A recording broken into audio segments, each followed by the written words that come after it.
अस्सलाम वालेकुम and good morning. आज जनवरी की 12 तारीख और आज के व्लॉग में हम उस अमेरिकी मंसूबे पर बात करेंगे जो ग्रीनलैंड और क्यूबा के बारे में है। प्रेसिडेंट ट्रंप ने हुक्म दिया है कि ग्रीनलैंड पर कब्जा करने का मंसूबा बना के उसे पेश किया जाए और क्यूबा के बारे में उन्होंने क्या कहा, इस पे बात करेंगे। और फिर हम बात करेंगे जो कुछ पाकिस्तान तहरीक इंसाफ और उनके जो सूबा खैबर पख्तूनख्वा के वज़ीर आला सुहेल अफरीदी हैं, वो कराची के दौरे पर गए, वहाँ क्या हुआ और अब क्या हो रहा है, इस पे हम बात करेंगे। तो आज ये 2 टॉपिक्स हैं और साथ हम बात करेंगे चीन और रूस क्या कर रहे हैं उस अमरीकी एडवांस के खिलाफ जो अमेरिका कर रहा है पूरी दुनिया में। लेकिन सबसे पहले मैं आपको ताज़ा तरीन सूरत-ए-हाल बता दूँ कि ईरान में जो वॉल स्ट्रीट जर्नल ने अभी कुछ घंटे पहले एक खबर ब्रेक की है। उसने कहा कि मंगल वाले दिन यानी कि कल, अमेरिका में, हमारे यहाँ तो रात हो चुकी होगी, अमेरिका में सुबह होगा, कल मंगल को प्रेसिडेंट ट्रंप को वहाँ की जो सीनियर एडमिनिस्ट्रेशन है व्हाइट हाउस की, वो ब्रीफ करेगी उन स्टेप्स पे, उन इकदामात पे जो प्रेसिडेंट ट्रंप ले सकते हैं ईरान के खिलाफ। और वो इसलिए कि प्रेसिडेंट ट्रंप बार बार कह चुके हैं कि ईरान ने अगर लोगों पर तशद्दुद किया, उनको मारा, क्रैकडाउन किया लोगों के मुजाहरे कुचलने के लिए, तो अमेरिका उनको हिट करेगा वहाँ पे जहाँ बहुत तकलीफ होगी। तो अब वो वक्त आ गया है कि अमेरिका इसका जवाब देगा, और जवाब कैसे देगा ये मंगल को पता चलेगा। लेकिन उसमें अभी तक जो सिचुएशन है ईरान में, पाकिस्तान में ईरान के एम्बेसडर ने आज पैगाम भी दिया है जिसमें उन्होंने बताया कि सूरत हाल बेहतर होती जा रही है ईरान में, वहाँ पे काम है, सुकून और अमन होता जा रहा है। और यही चीज़ शायद अमेरिका और इसराइल को पसंद नहीं है, इसलिए अमेरिका को थोड़ा-सा वक़्त तैयारी के लिए भी चाहिए था। और उनका ख़्याल था कि मुज़ाहरे बढ़ते जाएँगे, खून-खराबा बढ़ता जाएगा ईरान में, और वो अभी कुछ दिनों तक चलेगा जब तक अमेरिका अपनी तैयारी मुकम्मल नहीं कर लेता। लेकिन अब लगता है कि अमेरिका की तैयारी मुकम्मल नहीं है, लेकिन ईरान में मुज़ाहरे कम होते जा रहे हैं, वहाँ अमन और सुकून वापस आता जा रहा है। लेकिन मंगल को वो इस बहाने पे क्या मुज़ाहरे नहीं हैं, फिर भी हमला करता है या नहीं करता, ये मंगल को पता चलेगा। लेकिन उनके बहुत सारे जो बमबार तैयारे हैं, वो डिगो गार्शिया, उनकी जो बेस है इंडियन ओशन में, वहाँ पे पहुँच चुके हैं। इसराइल के अंदर उनके जो अड्डे हैं और कतर के अंदर उनके जो रिफ्यूलिंग के तैयारे हैं, वो भी मौजूद हैं। तो वो किस लिए है ये सारी तैयारियाँ, ईरान पे हमले के लिए अगर नहीं है तो इसका अगले 2 दिनों में पता चल जाएगा। तो ये थी ईरान के बारे में सूरत हाल। और मैं पहले अमेरिका पे बात कर लेते हैं, ठीक है। इंटरनेशनल सिचुएशन पहले हम डिस्कस कर लेते हैं, डोमेस्टिक बाद में करेंगे कि पाकिस्तान तहरीक इंसाफ को क्या मिला कराची के दौरे से और सिंध के दौरे से। लेकिन अभी जो एक और बहुत ही ख़तरनाक बयान दिया है प्रेसिडेंट ट्रंप ने, उसमें 2 चीज़ें हैं। एक है क्यूबा के बारे में, उन्होंने ट्रुथ सोशल पे लिखा है कि क्यूबा बहुत अरसे तक जो मुफ्त तेल और पैसा जो उन्हें वेनेजुएला से मिलता था उस पे ज़िंदा रहा है, लेकिन और उसके बदले में क्यूबा उनको सिक्योरिटी प्रोवाइड करता था। और उनके जो बहुत सारे सिक्योरिटी गार्ड थे मड्यूरो के साथ, प्रेसिडेंट जो थे वेनेजुएला के, उनके साथ वो हमने मार दिए, जो हमने उस दिन हमला किया है और हमने उठा के लेके गए हैं वेनेजुएला के सदर को। इसलिए अब वो तो वहाँ पे ख़त्म हो गए हैं, दे आर डेड।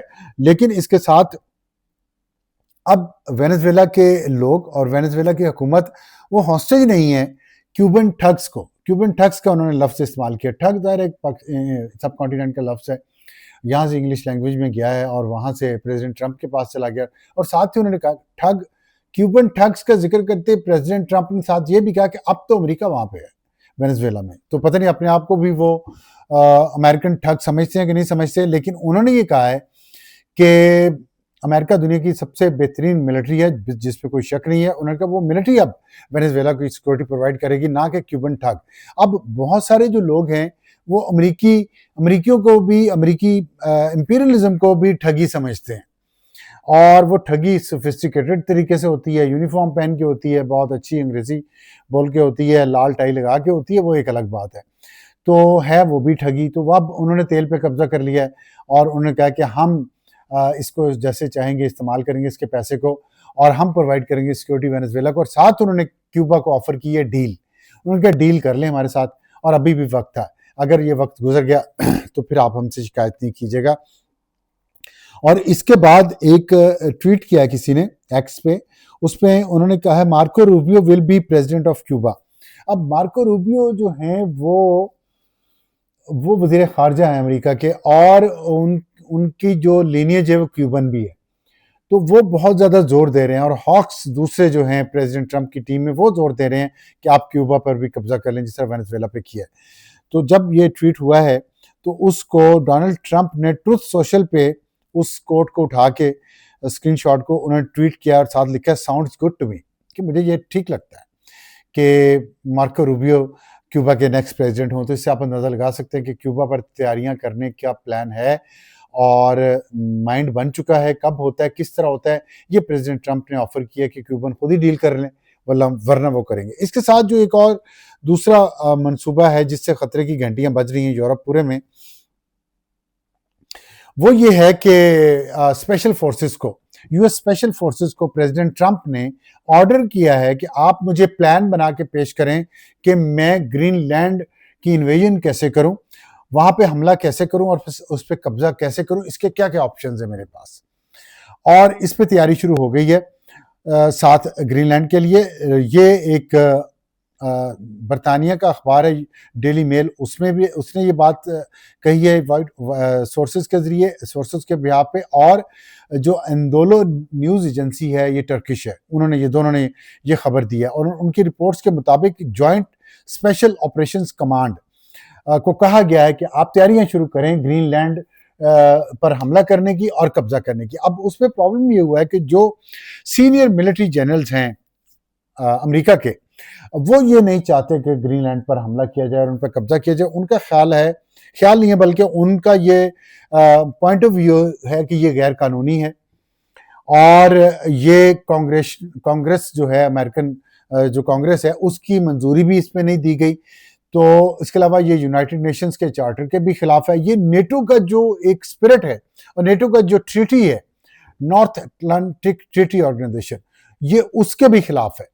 तो ये सारी चीजें, अब यूनाइटेड नेशन तो इररिलेवेंट वैसे ही हो चुका है, आपके सामने है, जिस तरह वेनेजुएला के साथ हुआ, जो ईरान पे हुआ, इसराइल ने हमला किया पहले ईरान पे, फिर अमेरिका ने किया, गजा में जो कुछ हो रहा है, फलस्तीनियों के साथ जो कुछ हो रहा है, शाम में, लेबनान में इसराइल जिस तरह हमले कर रहा है, गजा पे रोजाना कत्ल गारत गरी हो रही है, लेकिन हम उसको भूल चुके हैं अब, क्योंकि सारी तवज्जो वेनेजुएला पे है या ईरान पे है पूरी दुनिया की। गजा में वो बच्चों को आज भी मार रहा है इसराइल, वो पीस डील होने के बावजूद आज भी कत्लेआम फलस्तीनी बच्चों का, औरतों का, मर्दों का गजा में हो रहा है। इसराइल हमले कर रहा है, लेकिन कोई मीडिया कवर नहीं कर रहा, और ना ही पूरी दुनिया उस पर फोकस कर रही है। तो ये यूनाइटेड नेशन इररिलेवेंट हो चुकी है, तकरीबन डेड आप समझिए उसको, और उसको दोबारा जिंदा करना चीन और रूस के बस में था, लेकिन चीन और रूस इस वक्त लगता है कि कोने में बैठ के दही खा रहे हैं, और वो अपने अपने मफादात की जंग लड़ रहे हैं। तो अब ये जो अमरीकी जनरल्स हैं, वो थोड़ी मुखालफत कर रहे हैं, लेकिन वो कितनी मुखालफत कर सकेंगे प्रेसिडेंट ट्रंप की, इसका नहीं अंदाजा। लेकिन इसका एक दूसरा व्यू है, वो ये है कि प्रेसिडेंट ट्रंप हमला नहीं करेगा ग्रीनलैंड पे, क्योंकि जो मैंने वजूहात बताई, अमेरिकन जनरल्स मुखालफत कर रहे हैं, ये इलीगल है, ये कॉन्स्टिट्यूशनल है, ये नेटो की स्पिरिट के खिलाफ है, और फिर ये कांग्रेस की इसको अप्रूवल भी नहीं मिली, और यूरोप पूरे को अमेरिका अपने खिलाफ नहीं करना चाहता, ना ही नेटो को तोड़ना चाहता है, क्योंकि अगर ग्रीनलैंड पे हमला किया और कब्जा किया अमेरिका ने वहां पे, तो नेटो टूट जाएगी, और ये नहीं चाहता अभी अमेरिका। लेकिन इसके साथ ये हाथी के दांत खाने के और दिखाने के, और अब वो जो प्रेशर डाला जा रहा है, तो इसका मतलब है कुछ ना कुछ, किसी ना किसी तरीके से अमेरिका ग्रीनलैंड को हासिल करेगा। और उसमें जो मार्को रूबियो जो हैं, वो अगले हफ्ते डेनमार्क जाएंगे, और वो बातचीत करेंगे ग्रीनलैंड को एक्वायर करने के लिए। मार्को रूबियो जो वज़ीर ख़ारजा हैं अमेरिका के ग्रीनलैंड को कैसे एक्वायर किया जा सकता है। तो ऊपर से प्रेसिडेंट ट्रंप प्रेशर डाल रहा है, और दूसरी तरफ से आप निगोशिएट भी कर रहा है अमेरिका कि इसको बगैर लड़े लिया जा सके। और जो 38% डेनमार्क के सिटीजन्स हैं, वो ये समझते हैं, उनको यकीन है कि अमेरिका हमला करेगा, ग्रीनलैंड को ज़बरदस्ती कब्जा करेगा उस पर, ये वो इस पे उनका यकीन है।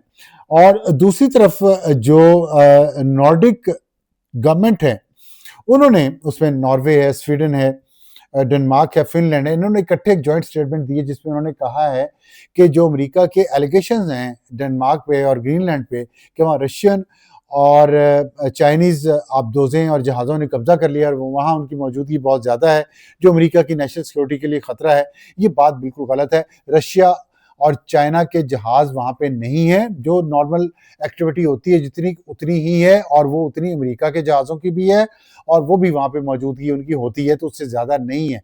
लेकिन अमेरिका इसको नेशनल सिक्योरिटी अपनी थ्रेट अमेरिका के लिए इसलिए दे रहा है, समझ रहा है कि जो अमेरिका और आर्कटिक रीजन है उसके दरमियान में ग्रीनलैंड है, और यूरोप और अमेरिका के दरमियान में ग्रीनलैंड है। तो जो अर्ली वार्निंग सिस्टम है अमेरिका को, अगर अमेरिका पे हमला होता है एंड इंटरकॉन्टिनेंटल बैलिस्टिक मिसाइल से, तो सबसे जो बेहतर जगह है अमेरिका के लिए अर्ली वार्निंग सिस्टम लगाने के लिए वो ग्रीनलैंड है, ताकि उन्हें एडवांस वार्निंग मिल जाएगी ग्रीनलैंड से। अगर मिसाइल्स आ रहे हों अमेरिका की तरफ कि मिसाइल्स आ रहे हैं, तो वो अपना सिस्टम जो है वो उसको एक्टिवेट कर दे, जो डिफेंस उनका सिस्टम है। इसलिए अमेरिका ग्रीनलैंड पे कब्जा करना चाहता है। अब ये लग ये रहा है कि ये सारे प्लान जो बन रहे हैं, ये शायद प्लान बी हो, हमला करने और कब्जा करने के, ये शायद प्लान बी हो, और प्लान ए यही हो कि किसी तरीके से ग्रीनलैंड के साथ कोई डील हो जाए, डेनमार्क के साथ कोई डील हो जाए, और क्योंकि डेनमार्क भी पूरा ग्रीनलैंड पे पूरी मुकम्मल हुकूमत नहीं है, सेमी ऑटोनोमस रीजन है ग्रीनलैंड, थोड़ी खुद मुख्तारी उसके पास अपनी है, लेकिन डेनमार्क के अंडर है, फॉरेन पॉलिसी है, उसके डिफेंस है, ये कुछ चीज़ें, करेंसी वगैरह। तो अब अमेरिका शायद उसको रिप्लेस करे या उसमें शेयर बढ़ा ले अपना ग्रीनलैंड के ऊपर, उसको कोई लीगल कवर मिल जाए, डेनमार्क और अमेरिका के दरमियान ऐसा मुआहिदा हो जाए कि ग्रीनलैंड पे जो क्लेम है अमेरिका उस क्लेम को बढ़ाए और उसको एक लीगैलिटी मिल जाए। इस तरह को कोई मुआहिदा होने की ये तवक्को भी की जा रही है, और उस मुआहिदे के लिए ये दबाव डाला जा रहा है कि हम कब्जा कर लेंगे, हम हमला कर लेंगे। लेकिन जो ट्रेंड सेटिंग कर दी है प्रेसिडेंट ट्रंप ने, ये बहुत ही डेंजरस ट्रेंड है। और लेकिन जाहिर है इस वक्त तो अमेरिका ही सिंगल सुपर पावर दुनिया में लग रहा है, फिर यूनिपोलर वर्ल्ड बन गया है, और चाइना खामोश है, रशिया यूक्रेन में फंसा हुआ है, वो कुछ और कर नहीं सकता, और इस दौरान अमेरिका जो चाहता है वो किए जा रहा है इस खित्ते में, और इसके बाद उसको इसका भी डर नहीं है कि इससे नेटो को ख़तरा है या नेटो ख़त्म हो जाएगा। तो ये है वो सिचुएशन जिसके बारे में इस वक्त इंटरनेशनल डिप्लोमेसी चल रही है, और ग्लोबल लेवल पे काफ़ी परेशानी है कि ताकत जो है वो प्रेसिडेंट ट्रंप के हाथ में है, और प्रेसिडेंट ट्रंप सिवाय ताकत की ज़ुबान समझने के और बयान करने के और किसी ज़ुबान पे यकीन नहीं करते।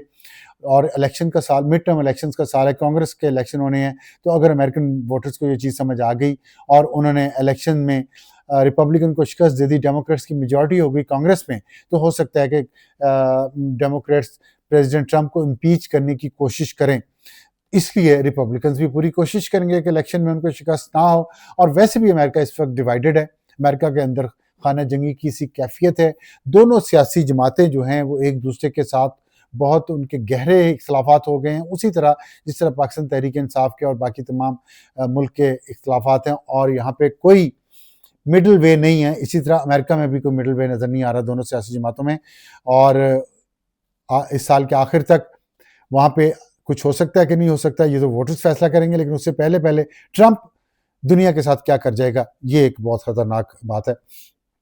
अब आते हैं पाकिस्तान की तरफ, और डोमेस्टिक पॉलिटिक्स पे थोड़ी सी बात करना चाहता हूँ कि ये जो वज़ीर आला खैबर पख्तूनख्वा सुहेल अफरीदी कराची के दौरे पर गए, वहाँ गर्मजोशी से उनका इस्तकबाल हुआ, उनको सिंधी टोपी पहनाई गई, अजरक पहनाई गई, और फिर उसके बाद इसके एक दिन तो अच्छा गुजरा, लेकिन दूसरे दिन से इख्तलाफात बढ़ना शुरू हो गए, और फिर रात गए तक ये हुआ कि सड़कें बंद करने के इल्ज़ामात लगाए सुहेल अफरीदी ने हैदराबाद से कराची वापस आते हुए, जिसको डिनाई किया सिंध हुकूमत ने, और फिर इसको टोपी ड्रामा कहा गया पीटीआई की तरफ से कि जो टोपी पहनाई थी एयरपोर्ट पे इस्तकबाल करते हुए सूबाई वजीर ने वजीर आला सुहेल अफरीदी को, वो टोपी ड्रामा था, मजाक उड़ाया गया पाकिस्तान पीपल्स पार्टी का, आसिफ अली जरदारी के तर्ज हुकूमत का, बिलावल भुट्टो के तर्ज हुकूमत का, और उसकी बुनियाद पर फिर जाहिर है सिंध हुकूमत ने भी जवाबी वार किया, उनके वर्कर्स को तंग किया, जलसे की इजाज़त पहले दी, फिर नहीं दी, फिर दे दी, और वहाँ पे फसूलियात नहीं दी, वहाँ पे पथराव भी हुआ दोनों तरफ से, लाठीचार्ज भी पुलिस ने किया,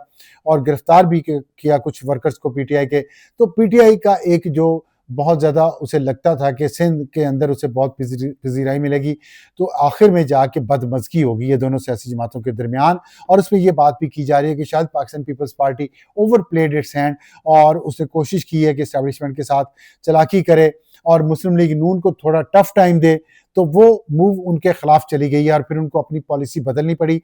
और मुराद अली शाह साहब जो चीफ मिनिस्टर हैं सिंध के, उन्होंने नाश्ते पे मुलाकात भी करनी थी सुहेल अफरीदी साहब के साथ, उन्हें इनवाइट किया था, वो इनविटेशन कैंसिल भी हुआ, ये भी इतलात आई हैं। और तो इस लग रही है रहा है कि शायद फिर दबाव आया है सिंध हुकूमत पे किसी तरफ से और उन्होंने अपनी पॉलिसी बदली है और उन्होंने थोड़े से स्क्रूज टाइट किए हैं पाकिस्तान तहरीक इंसाफ पे और सुहेल अफरीदी पे। और ये जो दौरा बहुत अच्छे तरीके से जिसका आगाज हुआ था, उसका इख्तिताम एक तल्ख नोट पर हुआ है। और फिर इसीलिए जो नासिर हुसैन शाह हैं सूबाई वजीर, उन्होंने सूबा सिंध के उन्होंने माफ़ी भी मांगी है सुहेल अफरीदी वज़ीर आला खैबर पख्तूनख्वा और उनके वफ़द से कि उनको जो तकालीफ उठानी पड़ी उसके लिए वो माजरत खाएँ। तो बड़ी अच्छी बात है कि आखिर में माजरत कर ली, लेकिन बात तो वही है जैसे शफ़ीउल्लाह जान जो सूबा खैबर पख्तूनख्वा के मुशीर इतलात हैं, उन्होंने एक बहुत ही गंदी और फजूल बात की पंजाब जाके और फिर उसके बाद उन्होंने उस पर माफ़ी मांग ली। लेकिन जो जो नुकसान होना होता है ज़ुबान का से निकली हुई बात का, वो तो हो गया, तो वो वहाँ भी हो गया, पंजाब में पीटीआई ने कर दिया, यहाँ पे पीपल्स पार्टी ने कर दिया। तो अब माफ़ी, अब पछताए क्या हो जब चिड़ियाँ चुग गई खेत। तो ये है सूरत हाल। और अभी देखते हैं 8 फरवरी उनके एहतजाज के दिन करीब आते जा रहे हैं। इस एहतजाज के दिन तक पाकिस्तान तहरीक इंसाफ क्या कर पाती है, ये एक बहुत ही दिलचस्प सूरत हाल होगी और दिलचस्प भी लेकिन तशवीशनाक भी, इस सेंस में कि मुसलसल उनकी कार्रवाइयाँ नाकाम हो रही हैं सड़क के ज़रिए इमरान खान को रिहाई करवाने के लिए। तो अब डील की बातें भी ख़त्म हो गई हैं तकरीबन और सड़क के ज़रिए रिहाई हो नहीं सकती। तो क्या खान साहब फिर जेल में रहेंगे 2026 में? लगता तो ऐसे ही है। आज तक के लिए इतना ही। खुदा हाफिज़।